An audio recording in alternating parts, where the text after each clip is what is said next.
오늘은 여호와 삼마를 경험하는 신앙인이라는 제목으로 말씀을 전하겠습니다. 성경에 보시면 이 여호와라는 게 하나님의 이름이죠.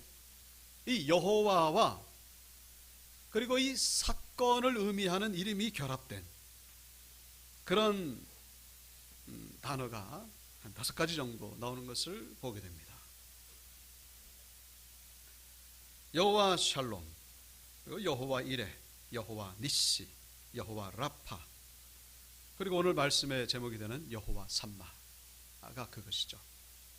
각각의 의미가 있죠. 여호와 샬롬, 뭡니까? 하나님께서 평강을 주신다, 그런 뜻이죠. 여호와 이레, 하나님께서 예비하신다. 여호와 니시, 하나님께서 승리를 주신다. 여호와 라파, 뭡니까? 하나님께서 고쳐주신다. 그리고 마지막으로 여호와 삼마, 뭡니까? 하나님이 그곳에 계신다라는 것이죠. 하나님이 그곳에 계신다. 근데 가만히 이 이름들을 이렇게 묵상해 보면은 이 여호와 삼마, 여호와 삼마가 나머지 4가지의 모든 의미를 다 포함하는 것이 아닐까. 하나님이 그곳에 계시면 어떤 일이 일어납니까? 치유가 일어나고 또 승리가 일어나는 것이고, 하나님이 그곳에 계시면 평강의 역사가 일어나는 것이고, 하나님이 그곳에 계시면 하나님께서 예비하시는 역사가 일어난다는 것으로 우리가 해석해 볼 때에 이 여호와 삼마, 하나님이 그곳에 계신다, 얼마나 중요한 의미인지 생각해 볼 수가 있죠. 물론 하나님은 무소부재하신 하나님이십니다. 무슨 뜻이죠? 하나님은 안 계신 곳이 없다. 모든 곳에 계신다. 하나님이 그곳에만 계시겠습니까? 저곳에도 계시고 이곳에도 계시고 안 계신 것이 없죠. 근데 문제는 이 무소부재하신 하나님에 대한 인간의 반응이라는 거예요. 무소부재하신 하나님에 대한 사람의 반응은 천차만별이라는 거예요.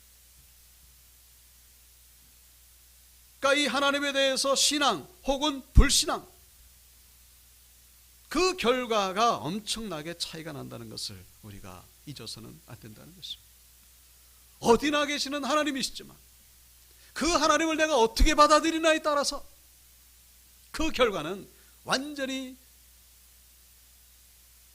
차이가 난다는 사실. 마치 모든 집안에 전기가 이미 흐르고 있습니다. 그런데 그 콘센트의 플러그를 꽂느냐 안 꽂느냐에 따라 가지고 그 결과가 차이가 나는 것과 같이 하나님께 대한 반응도 마찬가지라는 거예요. 하나님께 대하여 접속하는 것, 플러그 꽂는 것, 그게 바로 믿음이죠. 믿음에 따라서 그 결과가 달라지게 된다는 사실, 우리가 절대로 잊어서는 안 된다는 것입니다. 그래서 우리가 이 믿음의 접속을 통하여 하나님께서 계심을, 바로 여호와 삼마를 경험하게 된다는 사실을 기억하시고, 하나님께 대한 믿음의 반응으로 하나님이 함께 하시는 은혜를 경험하시는 우리 모든 성도님들 되시기 주의 이름으로 축원합니다. 자, 그래서 이 여호와 삼마,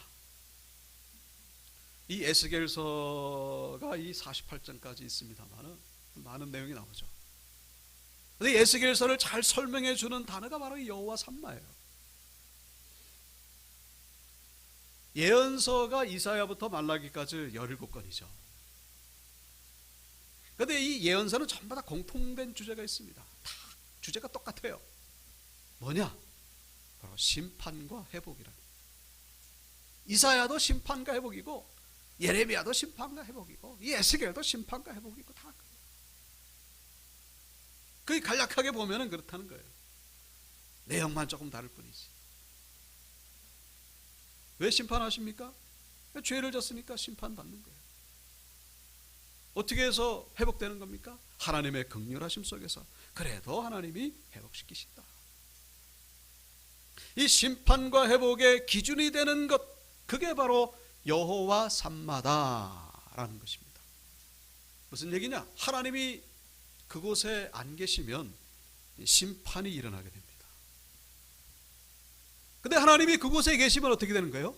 회복의 역사가 일어나게 된다는 것이죠. 하나님이 안 계시는 이유는 뭡니까? 서두에서 말씀드렸듯이 하나님을 믿지 않기 때문에, 하나님을 인간이 하나님을 떠났기 때문에. 왜 떠나는 거예요? 하나님보다 다른 것 더 좋아하니까. 더 우상을 섬기고. 그래서 이 에스겔 전반부 이 10장에 보시면은 여호와의 영광이 성전 문지방을 떠나서 그룹들 위에 머물렀다. 하나님의 영광이 이제 떠나는 거예요. 그래서 그룹들 위에 머물렀던 그 하나님의 영광이 결국에는 예루살렘에서 떠나게 되고, 하나님의 영광이 떠난 예루살렘, 그곳에 바벨론의 3차 침공이 시작되므로 이스라엘이 완전히 멸망하게 되는 내용이 성경에 나오고 있습니다. 하나님의 영광이 떠나니까 멸망이 임하게 됩니다. 왜 떠나는 겁니까? 요 10장 전에 나오는 내용을 보시면은 참 놀라운 게 이 에스겔을 쓰면서 어디 있냐면은 지금 바벨론에 있어요. 근데 바벨론에 있으면서 마치 CCTV를 보듯이 이 예루살렘에서 일어나는 일들을 다 보는 거예요. 환상 가운데 보는 겁니다. 바벨론이 3차에 걸쳐서 쳐들어오는데 2차까지 쳐들어왔습니다. 근데 아직 남아있는 사람들이 있어요, 예루살렘에. 그 남아있는 사람들이 뭘 하고 있느냐? 하나님의 그 심판을 받았으면 회개해야 될 텐데 그러지 않냐고. 담무스 신, 그리고 태양신, 그리고 온갖 그 곤충들로 형상화되는 그 우상을 섬기는 모습을 하나님께서 에스겔에게 똑똑히 보여주십니다. 그 어디보다도 거룩해야 될 성전에서 우상을 섬기고 있으니 하나님이 1차, 2차 바벨론 침공을 허락하신 이유는 회개하라는 거죠. 근데 그 소리를 듣지 아니하고 끝까지 우상을 섬기다 결국 하나님이 떠나시고 하나님의 심판이 임하게 된대요. 그것이 에스겔 전반부에 나오는 것을 우리가 보게 되는 것이죠.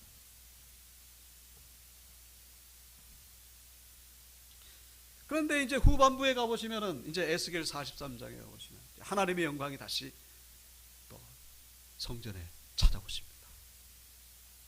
여호와의 영광이 동문을 통하여 성전으로 들어가고, 동쪽 문을 통해서 떠나셨던 하나님의 영광이 다시 또 동쪽 문을 통해서 들어오십니다. 동쪽 문은 이 정문이에요, 정문, 성전. 왜 오십니까? 뭐 이스라엘이 뭐 회개하거나 뭐 잘나서가 아니에요. 그냥 하나님의 긍휼하심, 하나님의 은혜로우심으로, 회복시키심으로 하나님이 이제 찾아오신 것이죠. 근데 47장에 보시면은 하나님의 영광이 성전에 임하니까 그 성전에서 어떤 일이 벌어지는지를 보여주고 있습니다. 그가 나를 데리고 성전문에 이르시니 성전의 앞면이 동쪽을 향하였는데 그 문지방 밑에서 물이 나와 동쪽으로 흐르다가 성전 오른쪽 제단 남쪽으로 흘러내렸다라고 기록하고 있습니다. 이 성전 문지방에서부터 물이 흘러나오기 시작합니다. 하나님의 영광이 들어갔더니 물이 흘러나오기 시작하는 거예요. 근데 그 물이 어떤 물이냐? 바로 생명을 살리는 물이 되었다라고 47장에 보시면은 나오고 있습니다. 그가 내게 이르시되 이 물이 동쪽으로 향하여 흘러 아라바로 내려가서, 아라바는 사막입니다. 바다에 이르리니 이 흘러내리는 물로 바다의 물이 되살아나리라. 이 강물이 이르는 곳마다 번성하는 모든 생물이 살고 또 고기가 심히 많으니 이 물이 흘러 들어가므로 바닷물이 되살아나겠고 이 강이 이르는 각처의 모든 것이 살 것이며 라고 기록하고 있습니다. 이 성전에서 흘러나오는 물로 인하여 이 생명이 살게 된다는 것, 이것은 결국 이 교회를 통하여 흘러나오는, 선포되어지는 복음을 통하여 이 영적인 생명이 회복된다는 것을 상징하고 있다는 것을 우리가 기억하셔야 된다. 우리가 한 가지 아셔야 될 것은 이 에스겔이 환상 가운데 보는 성전, 이것은 실제 있는 성전이 아니에요. 앞으로도 있게 될 성전이 아닙니다. 그냥 하나님이 상징적으로 보여주시는 거예요.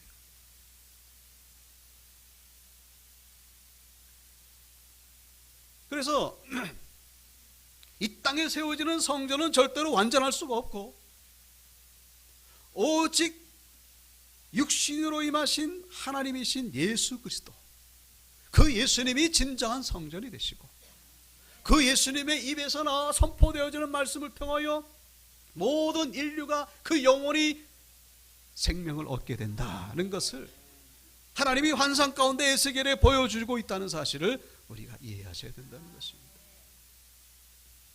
예수님이 바로 성전이라는 거예요.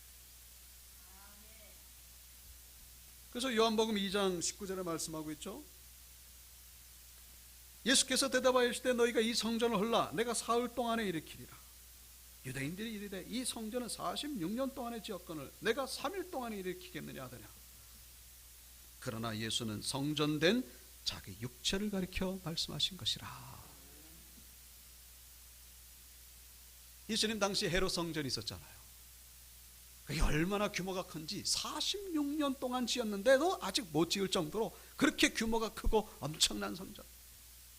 예수님이 헐라고 말씀하십니다. 헐면은 내가 3일 만에 다시 일으킬 것이다.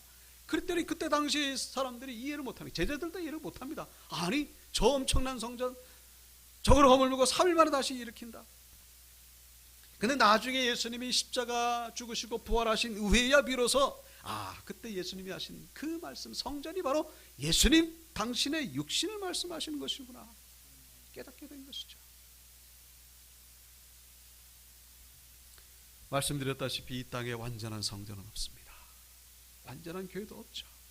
오직 예수 그리스도만이 참된 교회가 되시고 그 예수님의 입에서 흘러나오는 그 말씀을 통하여 모든 영혼이 살아나게 된다는 사실을 우리가 잊어서는 안 된다는 것입니다.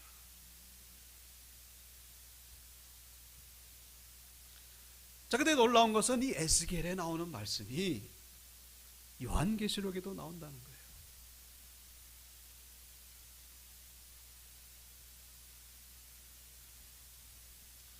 문지방 밑에서 물이 나와 동쪽으로 흐다가 그 물이 강을 이루어 가지고 강 좌우에 그 나무가 막 자랍니다.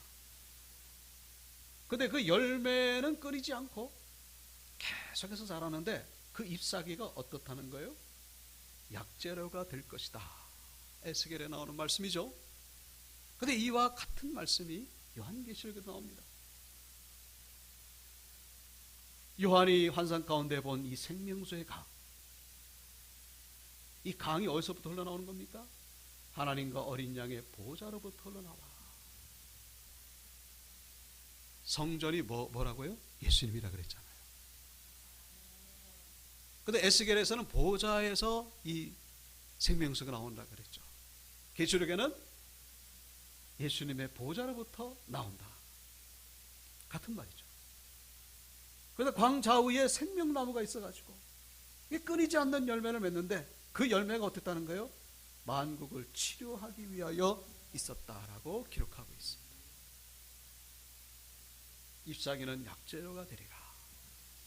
자, 에스겔에게 하나님이 환상을 통하여 보여주신 이 장면이 사도 요한에게 똑같이 요한계시록에서 일어나고 있는 것을 우리에게 보여주고 있습니다. 하나님이 똑같은 내용을 다른 사람에게 보여주신 이유가 뭡니까? 반복해서 보여주신 이유, 강조하는 것이죠. 이 절망스러운 상황, 에스겔이 지금 바벨론 포로로 잡혀 있어 절망 중에 절망이라고 하는 이 상황 속에서 하나님이 이 환상을 보여주신 이유 뭡니까? 절망하지 마라 그런 얘기죠. 끝난 게 아니다라는 것입니다. 끝난 게 여러분 우리 신앙 안에서는 끝이 없어요. 절망이라는 것은 존재하지 않는다는 사실. 하나님은 영원하시기 때문에 하나님의 구원 역사, 회복의 역사는 계속해서 진행 중이라는 사실. 이 사실을 성경은 우리에게 말씀해 주고 있습니다. 에스겔에 보여준 환상, 이것이 약 500년 뒤에 600년 뒤에 이 사도 요한에게 다시 한번 보여주십니다. 하나님이 그 완전한 회복을 향하여 완전한 구원을 향하여 하나님께서 이끌어가고 계신다는 사실 우리에게 말씀해 주고 있다는 것입니다. 여러분 이 에스겔의 환상은 예수님이 오심으로 인해 가지고 부분적으로 성취가 되었습니다. 중요한 것은 이 성전 대신 이 예수님의 이 입술을 통하여 흘러나오는 이 생명수, 생명수가 이 복음을 통하여 계속 흘러나오고 있다는 사실을 기억하시고, 이 강단을 통하여 선포되어지는 말씀을 통하여 여러분의 영과 혼과 육이 회복되시기를 주의 이름으로 축원합니다. 저는 사람이죠. 저는 죄인이고 부족합니다. 그런데 이 선포되어지는 말씀이 바로 생명수라는 사실입니다.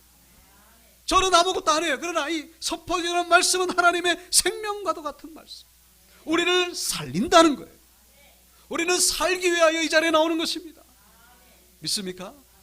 안 나오면 생명은 나하고 점점 멀어지는 거예요. 말씀을 통하여 생명을 얻기 위하여 우리 주일마다 모이는 거예요. 혹은 수요일에도 모이고 금요일에도 모이고. 듣는 자는 살아나리라 그랬죠. 듣는 자는 살아나리라. 들을 때에 살아나는 것입니다. 오늘 우리가 읽은 그 20절부터 23절부터 봤습니다. 에스겔 마지막 장에 나오는 후반부죠. 이 48장에 보면은 하나님께서 이스라엘 백성들 이 땅을 다시 분배해 가지고 이렇게 나눠 주시는 그런 내용이 나오는 것을 보게 됩니다. 그래서 47장의 전장에 보면은 그런즉 너희가 이스라엘 모든 지파대로 이 땅을 나누어 차지하라. 이 땅을 나누어 차지하라 그렇게 말씀하시고 48장 1절에 보면은 이제 단지파로부터 시작하죠. 48장 1절을 보시면은 곧 후반부에 보면은 북쪽으로 하맛 경계선에 미치는 땅 동쪽에서 서쪽까지는 단의 몫이요.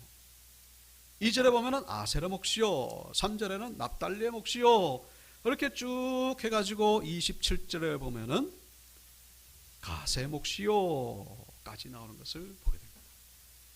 자, 12지파 그대로 이스라엘 땅을 분배해가지고 나눠주시는 그런 내용이 에스겔 48장에 나오는 것을 보게 됩니다.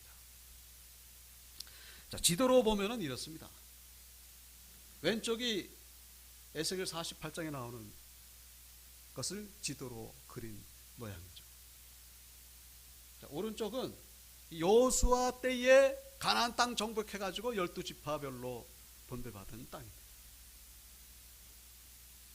그 모양이 상당히 많이 차이가 나는 것을 보게 됩니다.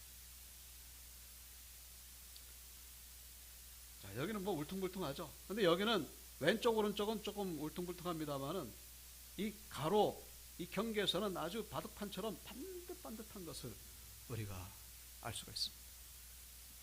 자, 에스겔 48장에 나오는 지도예요. 자, 여기서도 우리가 한 가지 아셔야 될 것은 에스겔이 환상 가운데 본 성전이 실제 성전이 아니고 상징이었던 것처럼 이 지도도 마찬가지로 실제 지도가 아니라 상징이라는 사실입니다. 하나님께서 이 지도를 통하여 말씀하시고자 하는 바가 있다 그런 얘기죠. 실제 지도가 아닙니다. 우리가 여기서 눈여겨봐야 될 것은 바로 이 중앙 부분입니다. 이 중앙 부분에 대한 이야기가 이 48장에 나와요. 이게 뭐냐? 오늘 확대하면은 그렇습니다.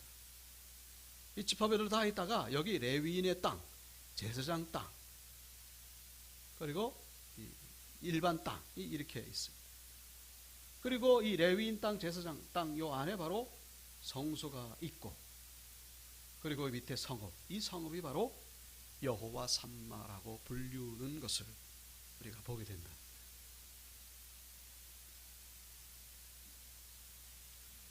자, 레위인 땅, 제사장 땅.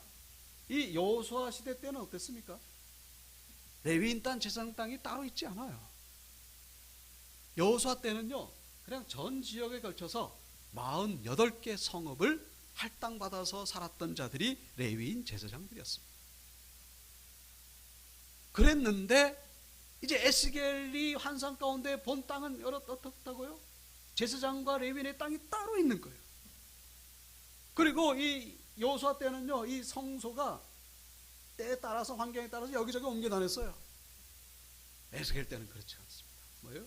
여기 딱 정중앙에 아주 그냥 완전히 박혀 있어요. 고정된 위치. 이 사실이 주는 메시지가 뭐냐?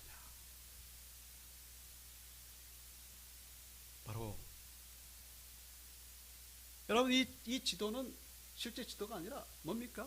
종말에 임하게 될 하나님의 나라의 특성을 말해주고 있다. 하나님의 나라, 성전도 하나님의 나라, 이 지도도 하나님의 나라. 하나님의 나라의 특성이 뭡니까? 그 정중에 뭐가 있는 거예요? 성소가 있다는 것입니다. 하나님의 절대 중심, 하나님께서 완전한 통치가 이루어지는 곳, 그것이 바로 하나님의 나라. 그리고 동시에 이 지도를 통해서 주는 메시지, 그렇게 하지 않았기 때문에 이 이스라엘이 멸망했다 라는 것을 말씀하고 있다는 사실. 하나님을 사랑한다고 하지만 하나님이 중심이 아니에요. 우리가 지난 주일에도 여호수아를 통해서 봤습니다. 하나님을 섬기겠다라고 했지만은 여호수아가 아주 그냥 찬물을 끼얹잖아요. 너희들은 하나님을 절대로 제대로 섬기지 못할 것이다. 왜요? 여전히 우상을 섬기고 있으면서 하나님을 섬긴다고 하니까. 여러분, 하나님은 우리의 중심이 되기를 원하시지 우리의 변두리가 되기를 원하시지 않는다는 사실을 잊지 마셔야 합니다. 하나님은 우리의 중심이 되기를 원하십니다. 여러분, 그래야 우리는 복을 받게 된다는 사실, 그래야 은혜 가운데 살아가게 된다는 사실, 그래야 하나님의 나라가 임하는 거. 하나님의 나라가 뭐예요? 하나님이 통치하는 나라. 내가 통치하는 나라가 아니고 하나님이, 예수 그리스도가 통치하는 나라. 그래서 이 48장의 지도가 또 요한계시록에도 나옵니다. 그 성읍에 쭉 많은 내용이 나오는데, 계시록 21장 예루살렘 성이 하늘에서 내려오잖아요. 근데 그 예루살렘 성이 하늘에서 나오는데 그게 바로 이런 모습이에요. 이 성읍의 이름이 여호와 삼마. 여호와 삼마가 무슨 뜻입니까? 하나님이 그곳에 계신다. 근데 그 이야기를 계시록 21장에서 또 말씀하고 있습니다. 거룩한 성 새 예루살렘이 하늘에서 내려오는데 12문이 있고, 오늘 본문에 나오잖아요. 읽은 본문에 12문이 있고 그 문마다 지파별 이름이 있고, 근데 문들의 이름이 있는데 12지파 이름들이 있고, 동쪽의 세문, 북쪽의 세문, 남쪽의 세문, 서쪽의 세문. 그 성곽에는 12기초석이 있는데 그 기초석에는 12사도의 이름이 있고, 에스겔 48장에는 12지파 이름만 나오는데 계시록에는요 12지파 이름도 나오고 12사도의 이름도 나오고. 그런데 성전은 보이지 않아요. 계시록 21장에 나오는 그 새 예루살렘 성 안에 성전이 안 보여요. 왜 안 보인다고요? 하나님이 성전이 되어주시기 때문에. 하나님 곧 전능하신 이와 어린 양이 그 성전이심이라. 근데 성전 대신 하나님이 어디 계신 거예요? 하나님과 그 어린 양의 보호자가 어디 있어요? 그 가운데 있다라고 말씀하고 있죠. 가운데 있다. 가운데 있는, 하나님의 통치가 중심에 있는 곳, 그것이 바로 새 예루살렘이고 그것이 바로 하나님의 나라라는 사실. 계시록 21장이 결국 여호와 삼마예요. 여호와 삼마. 사랑하는 성도 여러분, 여호와 삼마를 경험하기를 원하십니까? 그렇다면 하나님을 우리 중심에 모시는 여러분들 되시기를 축복합니다. 하나님이 함께 하실 때 문제는 끝나게 되는 거예요. 다니엘이 사자굴에서 나왔잖아요. 다니엘의 새 친구가 풀무불에서 나왔습니다. 그 비결이 뭡니까? 하나님이 그곳에도 계셨기 때문에. 사자굴에도 계시고 풀무불에도 계시고. 환경이 중요한 게 아니에요. 하나님이 나와 함께 하느냐 함께 하지 않느냐, 그것이 문제죠. 요셉이 애굽으로 노예로 팔려갔습니다마는 바로 다음으로 2인자가 돼가지고 애굽과 애굽 주변의 나라들 기근 가운데서 구원해낸 그 역사, 그 비결이 바로 요셉이 하나님과 함께 하셨기 때문에.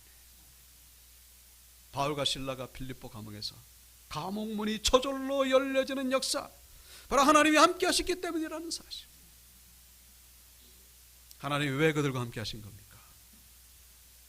바로 이 하나님을 중심에 모셨기 때문이라는 사실. 잊어서는 안 된다는 것이죠. 여러분, 우리의 심령 안에 하나님은 어디 계십니까?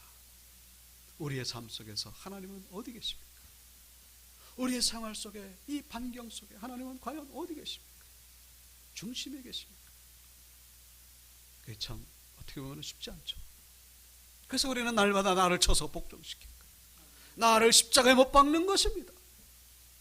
그래야 살 수가 있기 때문에.